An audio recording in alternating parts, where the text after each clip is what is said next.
Hey there, Jonathan from Buffalo Modular Homes, and I am in the city of Buffalo, and behind me is the Clayton home as a cape with an attached garage to it.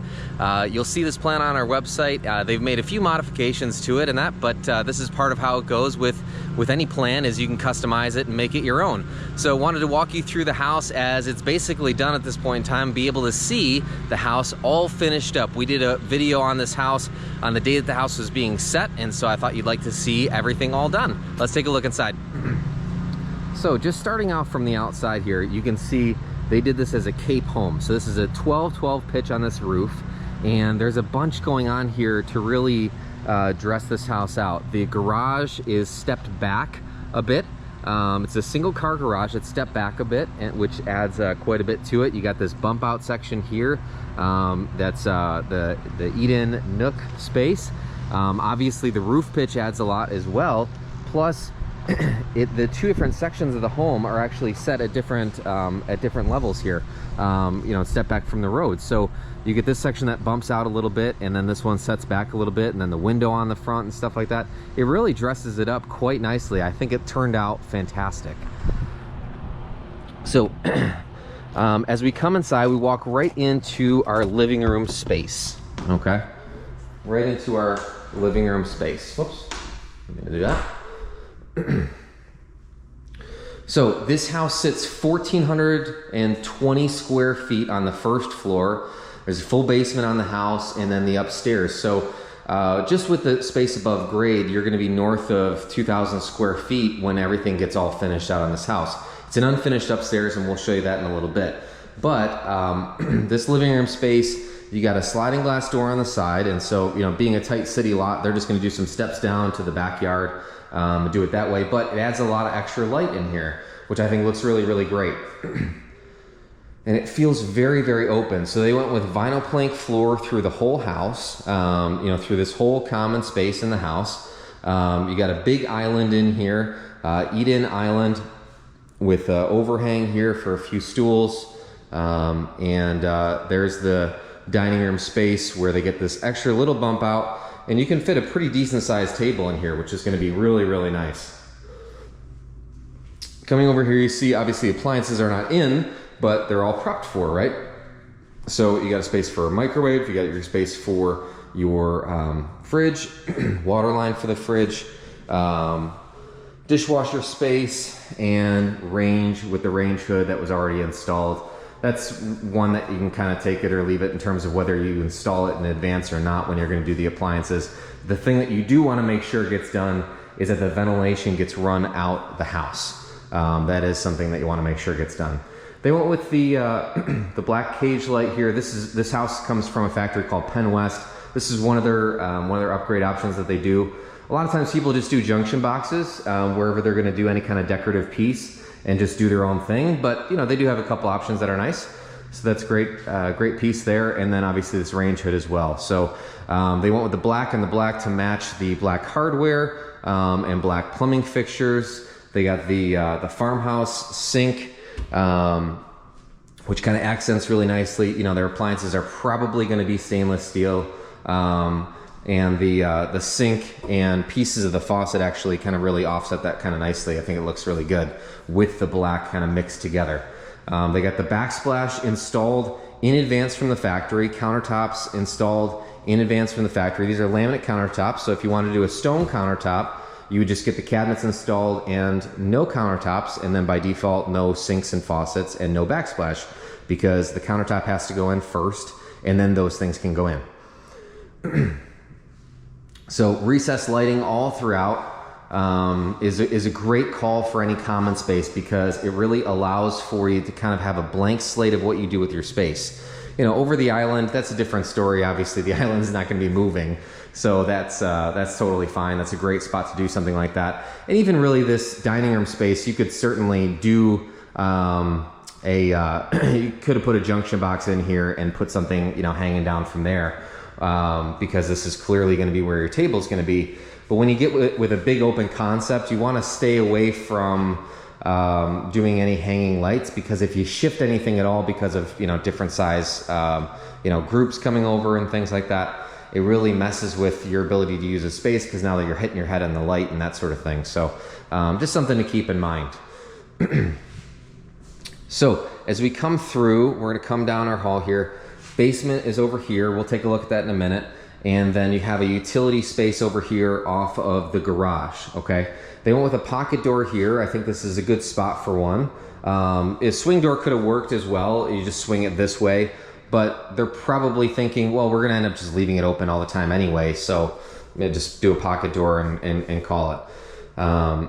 Utility sink in here. I always feel like that's a great place to put one. You certainly don't have to, but a great place for one. You got your washer dryer in here as well. A cabinet in here, and then wire rack. You could certainly do, you know, wall cabinets all throughout. You could do something like that if you'd rather do that. And then off the side here, like I said, is the garage. Now, this is a single car garage. The lot's not a huge lot or anything like that, but still being able to do a garage is great. And then there's a fire rated drywall on the ceiling and fire rated drywall on the wall touching the house, because anything that has the potential to have any living space touching it has to have fire rated drywall on it from the garage.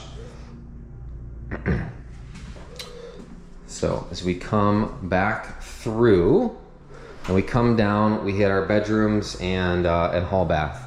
So hall bath here, this is a great example of a pretty standard hall bath, right? You got your tub, toilet, vanity, pretty basic sized vanity. One thing that they did here is they added this medicine cabinet. You know, you can certainly, you know, this is what they look like in case you're wondering. You know, you've seen these in as the main mirror. I've seen that before plenty of times as well. You know, they're trying to keep the space pretty open, so it's a nice spot to be able to store, you know, your toothbrushes and things like that and not have them, you know, hanging out. Okay. So we come over here, and they actually, they really kind of went all in on some things and gave themselves a lot of options about where they can go, right? So they got actually TV hookups in all of the rooms. They put it in all of them because they just thought, well, I don't know if we are going to or not, but certainly would be a lot easier to have it done now than to try to do it later, which I agree. It's really not much of a cost to do it now. So you see they put one over here as well. And then nice closet space here. They went with the 2-panel doors, which I think is a great, you know, inexpensive upgrade to do from the factory. And then your hall closet, linen closet, super important aspect that is so easily forgotten on a project. Where the heck are we going to store anything? Where are we putting our towels? Where are we putting the sheets? All this kind of stuff, right? So you're in the primary bedroom now. You got a double window in here, which I think looks really good. I would certainly think that the bed's going to go over here. So you got the window flanking that, and then again, like I said, TV hookup over here. Not an expensive upgrade to do. Decent sized closet for the size house that it is. Doing 3 bedrooms and a pretty decent sized common space for this house. This is pretty big. You can see here, this is Chase way to go upstairs. So that's an important thing to be thinking about. Anytime you're doing a cape, is you want to be thinking about, all right, where are we going to be able to run lines to go up to the second story of the home, right? That's something that you want to think about for sure. Now, as we come in here, we got a cabinet, linen cabinet in here, which will be super helpful for them from a storage standpoint. I mean, there's plenty of storage in here. It's not like they don't have storage in this bathroom with this vanity. Double sink vanity, big huge mirror, recessed lights above. You could do a few different things here, right? You could do, I know that there's different upgrades for different types of mirrors that you could do. You could certainly just omit the mirrors and do whatever you want to. You could do vanity lights. You could do a single sink, so that gives you a lot more space on the countertop. Different things to think about. And then they did a nice tile shower in here. Now this is a standard size for a tub. This is just a simple 3x5, right? But you can still do a tile shower in here. I know from Penn West specifically, you're so often seeing those big 4-foot by 6-foot showers, you know, with the, you know, 700 spaces for water to come out and all this stuff that they do. But this is a nice tile shower too. And Penn West will actually put this door in for you as well. Okay. So, as we come back through. Let's take a look at the upstairs space first, and then we'll go into the basement. Okay, so right upstairs to go up, there's a carpet staircase up. You could certainly do a few different options here. You could do just exposed pine and stain it if you wanted to, obviously carpet, and then you could also do like a oak tread and white riser or something like that too. Take a look at the amount of space up here. This is so nice. Look at this.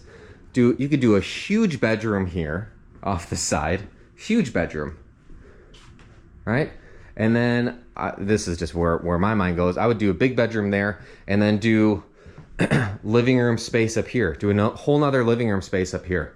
This is a ton of space in this house for a small city lot. It's really great to be able to have all this in here.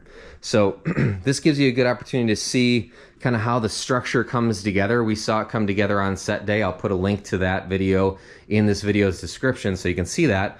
But you can see the knee wall here and how this is kind of, how they kind of pull this out and set this in place on set day.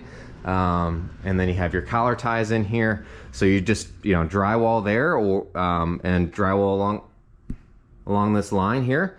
And you have a nice big finished space in this upstairs. You're gonna need to finish out your HVAC, your insulation. I think if I'm not mistaken, they had plans for a bathroom to be up here in the future as well. So they had plumbing stubbed up as well. But it's a really great space for them for their future intentions to be able to have all this extra living space. Like I said, you're gonna be north of 2,000 square feet. So we're gonna come down into the basement now. Now keep in mind, basement is completely done on site. The upstairs of that attic space can be done, some of that can be done on set day. The HVAC and the electric and that isn't done on set day, but the lines are run up there for electric, lines are run up there for plumbing in advance. Now, based on this being a city lot, they needed to do a poured wall on this house because there just wasn't enough space in the lot to be able to have all that earth set aside and have all the big equipment there when the house was coming out. There needs to be enough space to be able to do all of these things on your lot. Now, a lot of times when people are building, they're building on a bigger lot, in the middle of the country or things like that. But you get these city lots, and you're usually going to have to do a poured wall because there's just not enough space. So this is what this looks like, right? So you got the actual poured concrete here, and obviously on the floor as well, right? But then you get this kind of big marshmallow wrap on the inside. So then if you were to finish this basement later on, then here is where you're going to put your framed wall, right? So you can't put it all the way tight up against there because you have your insulation on the inside. This is part of the reason why so many people like superior walls, is because, just a real simple thing. You end up saving some space and you don't have to frame out a wall later on, which is nice. But they just went with a standard 8-foot wall. Because why not? They're probably not going to finish it, but maybe they'll use it, right? There's a lot of space down here, right? There's a lot of space in your basement, and it's a nice dry space. I think so many people lose track of that because we're used to seeing, the old dank basement with the 6-foot ceiling, and I got a duct to get in here and all this stuff. A new basement is a great space. Hey, thanks so much for watching this final walkthrough video of this Clayton home that was done as a cape. We can easily convert a ranch to a cape and vice versa by adding or removing the stairs to go upstairs. Now, you would just do that right over top of wherever the basement stairs is, but it will change how you interact with the space. Like, for example, in this home, if you don't have that staircase to go upstairs, you now have a useful corner that you otherwise wouldn't have when you use it as a cape. So it's just things to be thinking about with the home. And then it's a great way to think about future potential. Hey, what do we need now versus what do we need later? And then let's always not forget about the basement. The basement is a great space to be able to think about as future potential space on the home. So hope this is helpful to you as you're considering your building project. Feel free to leave us some comments on things that you like about the home, things that you don't like about the home that you might do differently, maybe some different decisions that you might make.